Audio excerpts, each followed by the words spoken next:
আলোয়া বিলের বর্তমান অবস্থা দেখেন, ভরপুর পানি। এবার কিন্তু আমাদের এখানকার কৃষকের অনেক কষ্ট হয়েছে ধান কাটতে, ধান ঘরে তুলতে।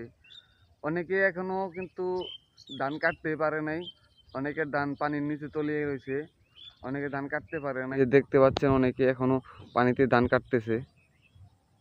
ঠিক আছে, কতটুকু দেখা যাচ্ছে আমি বলতে পারতেছি না, কিন্তু আপনাদের দেখানোর চেষ্টা করতেছি।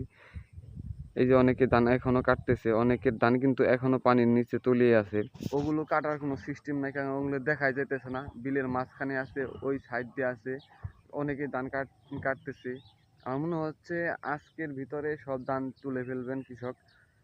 তো সবাই দোয়া করবেন।